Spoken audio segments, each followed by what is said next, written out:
All right, let me move on because I digress. Any comments on project work? Anything come to mind, folks?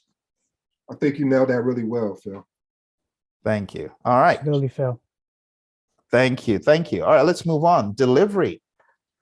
This is one you're very familiar with because you've worked in areas where delivery is important. And it says it addresses activities and functions associated with delivering scope and quality. So scope and quality that the project was undertaken to achieve.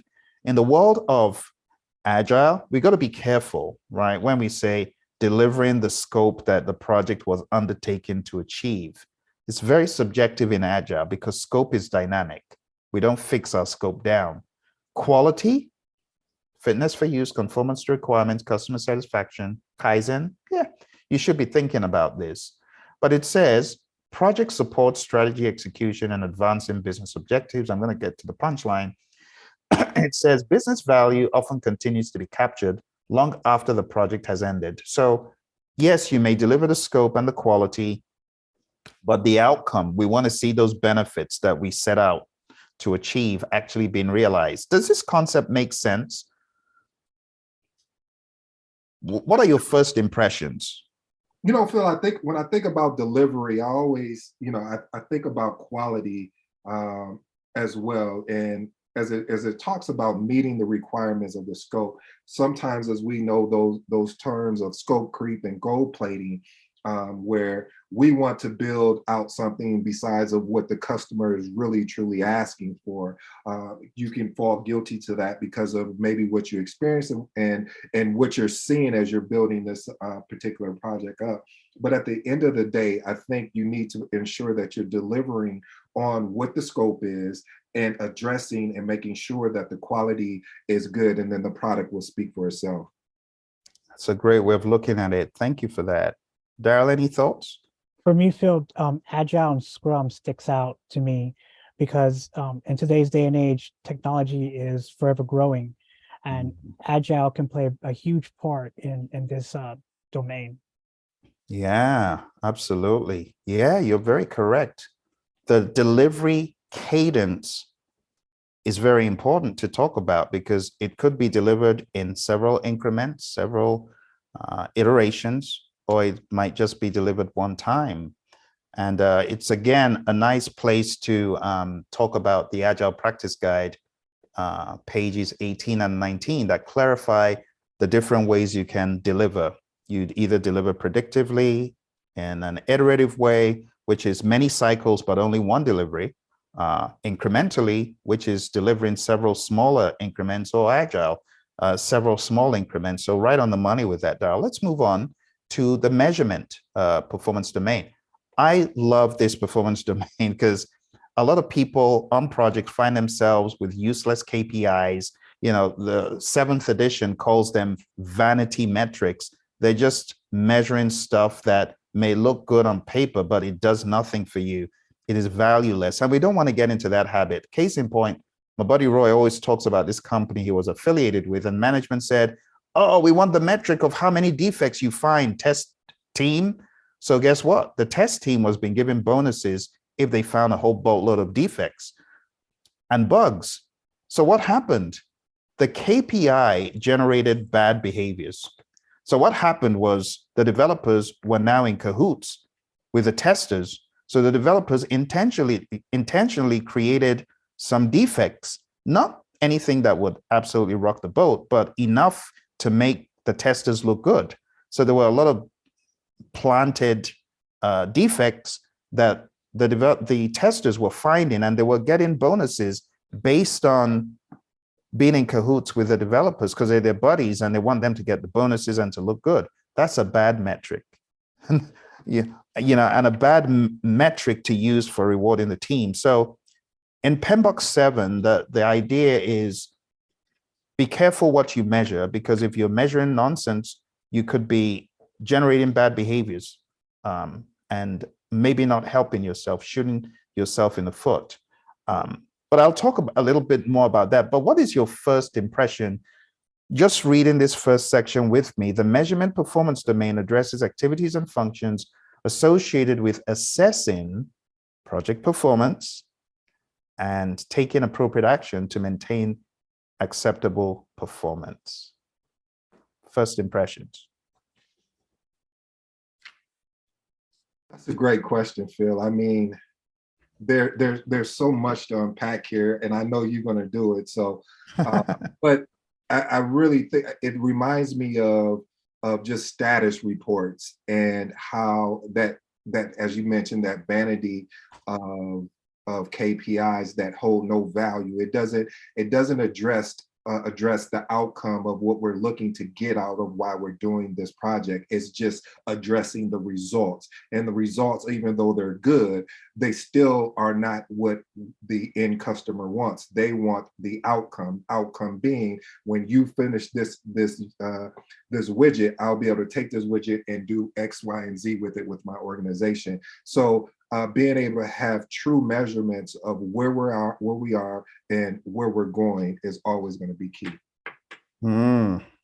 Good stuff. Thank you, Ed. Daryl, any thoughts? The way I see this domain, Phil, is plan value, actual cost, and earn value, where you always express that earn value is king. Absolutely. Yeah.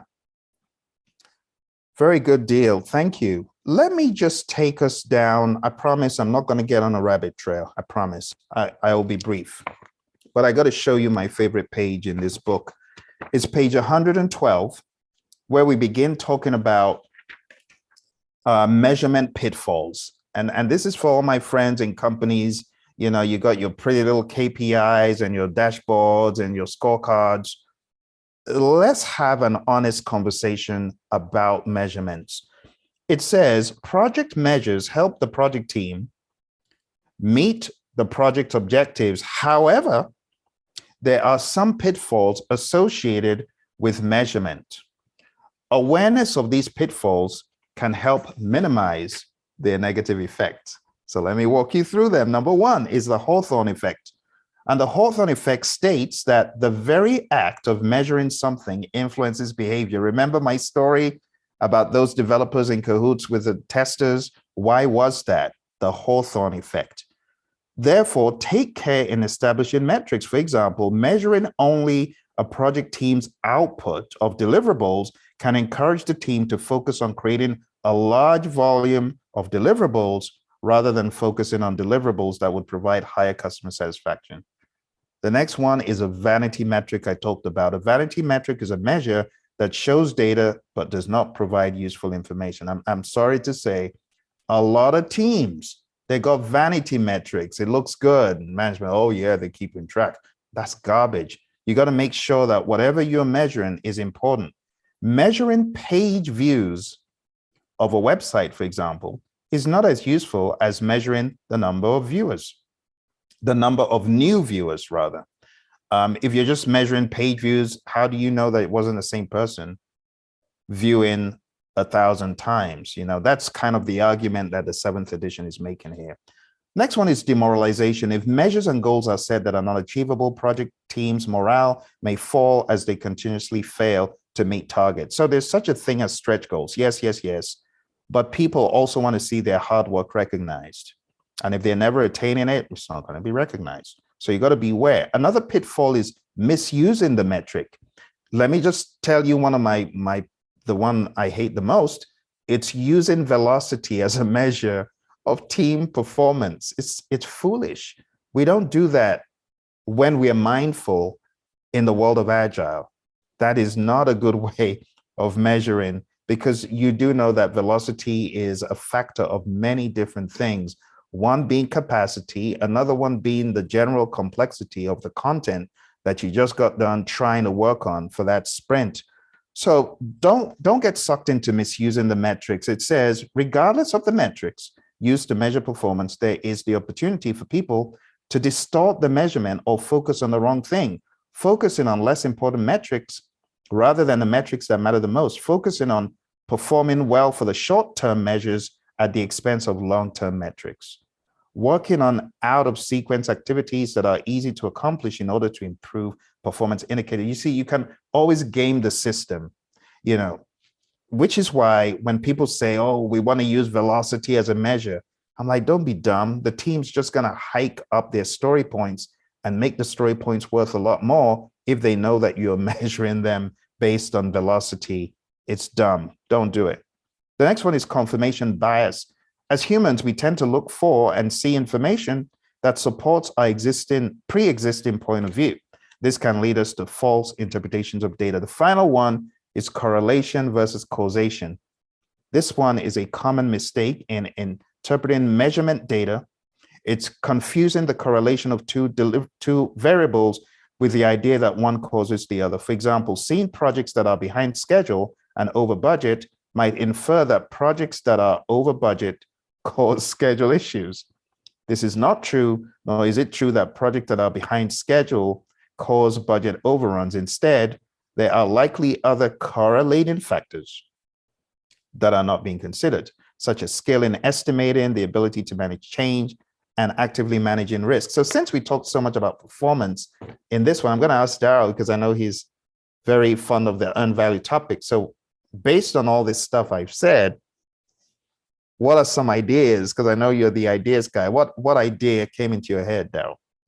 Garbage in and garbage out is very important when it comes to performing that type of measurement in any project. I love that. I think I'm going to borrow that. You got a garbage KPI, no matter what you do, it's going to be garbage out. You're so correct, Daryl. I love it. I love it. You want to make sure that you put in the right measurement or the right information, not just any old information. And this is why people demonize earned value.